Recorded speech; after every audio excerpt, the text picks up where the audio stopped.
Coming up next, an electric Toyota, the bZ4X.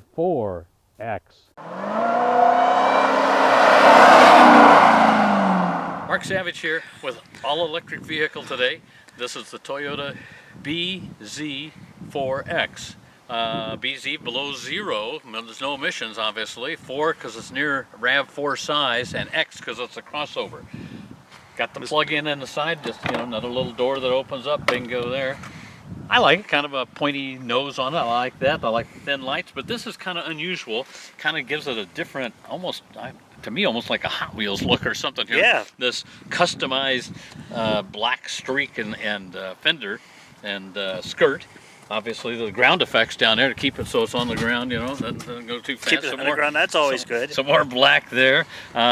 Decent looking tail lights. I mean, everybody's kind of going to this thing with a little light bar across the back. But look at this, Paul. This is something unusual. Oh, come on. Oh, baby, that's heavy. Oh, well, You're gonna have to do a workout. Young guys can do that pretty easily. I'm a short guy, that's a reach. But split bag. Hello, let us begin by introducing ourselves. I am Hans. I'm France, And we want to pump you up. Split back seat, plenty of room here. We do have a little storage underneath there, so you can hide something, your video camera or wherever you want to put that under there. And then look at this, I gotta pull it all the way down with my arm. Wow, that's crazy. Gotta go all the way to the limited version of this to get that as a power hatch. This is kind of the base version, front wheel drive. They say 250 mile range or so. I've charged it in my garage for a couple of days sometimes, and only 201 mile. That's the max I've got. Okay, inside the electric vehicle here, the bZ4X. Why did they go back to names? I know. I'm going to stick with Solterra for the Subaru just because it's easier to say. Right. Anyway, it's a really kind of unusual looking dash that we've talked about here, Paul. Oh boy. First thing is, all the controls are kind of in this pod that sticks up right here. Yeah. That's fine. I mean, it's kind of in between a heads-up display and your lower one. Mm-hmm. This is your steering wheel to adjust. I got to keep it pretty low or I can't see the the dials up there. You need a flat top. Yeah, I need a flat top and flat bottom.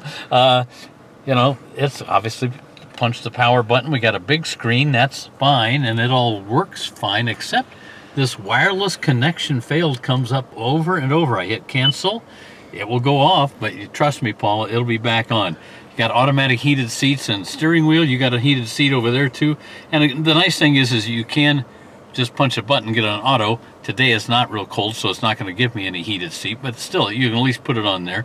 Dual climate controls there.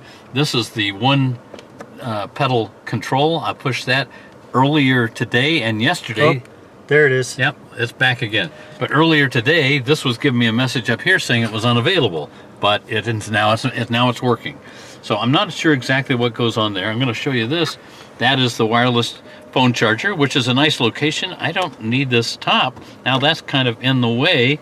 So as a designer, I would take that out and just leave it so I could lay that in there, your cup holders.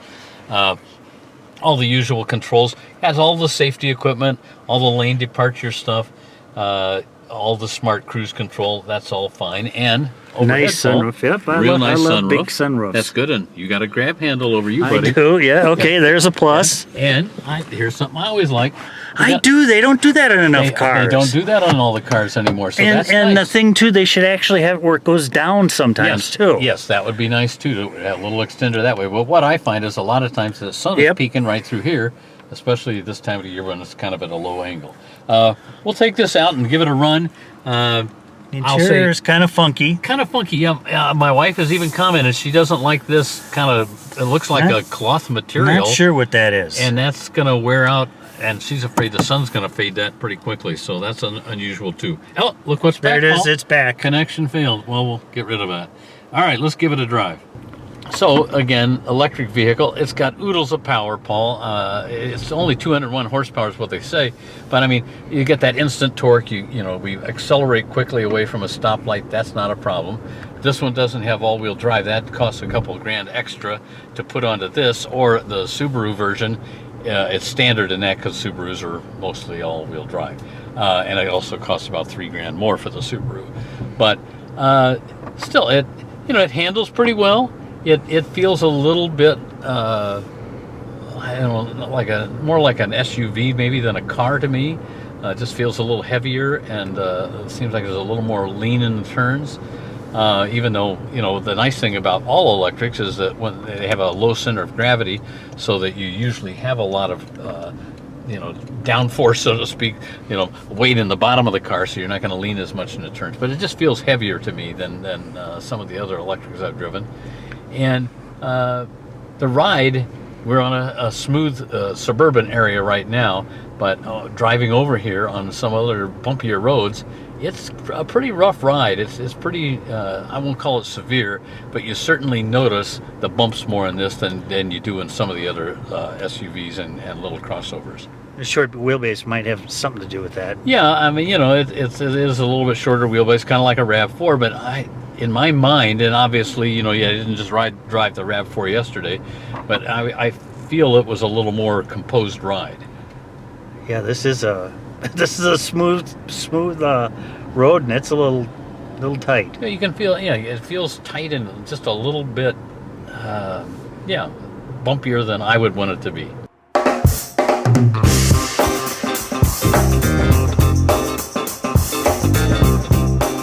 The good news is this is kind of the entry-level vehicles, front-wheel drive. It doesn't have a lot of fancy stuff on it other than the usual safety equipment, which is good. It has an all-weather package that gives me heated seats and steering wheel. That's fine. That's all $500. That most of us will want that in Wisconsin, yep. Right? Not gonna go crazy about that. Other than that, it's just the color costs $425 extra. It's red. Well, that's not a surprise. Yeah, that's not bad. No, everybody kind of does that these days. But I think, Paul, one of the things that we're concerned about is just kind of a funky interior. Yep. You have to, and a yoke is available. You can, instead of getting a steering wheel, you can get a yoke here, like in a Tesla. But those are so weird. I don't know. Those belong in airplanes only. Ever been in a cockpit before? No, sir, I've never been up in a plane before. You ever seen a grown man naked? Well, and I don't understand I don't know what the advantage is other than it looks new and different. Well, maybe then you can see that. Well, maybe I could see that a little bit better. That might be the one advantage to it. But as I've done driving a Tesla, is what I find is in a parking lot, you're putting in a parking spot, you tend to move your hands around on the stubber part of the wheel to get into that parking spot.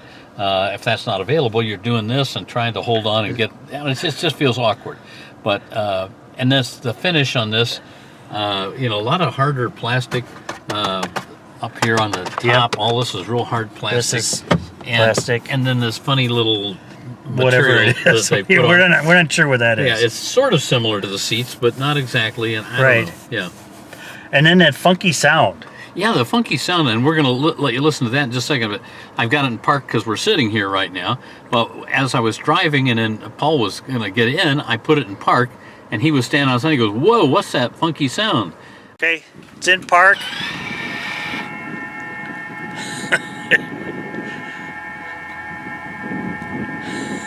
I have no idea what that sound is. Do that again. I think it's the electric motor engaging. It's something whining away in there. Okay. All right, so electric vehicles, sometimes you can get a rebate on these or a tax credit, and that's nice. You're going to have to check on each one. I know Toyota's sold a lot of electrics and hybrids, so they may be just about out of theirs. Maybe Subaru would still have that. This one starts about $43,000, which is not bad in today's marketplace. Adding on to the all-wheel drive is a couple grand more, and that is the Subaru all-wheel drive system, so that's a plus. This goes all the way up to the limited model, which is about $50,000. That would have then, and then you add the all-wheel drive, and then it has all the luxury vehicle type options and stuff on it, and all the stuff that you're going to want. Subarus start higher around 46, and then they go up a little bit higher if you're going to go to the premium models there. So again, you're looking at probably between $43,000 and $52,000 or so, and depending on whether you want all-wheel driver. Thanks for watching. We'll see you next time. Come on. go.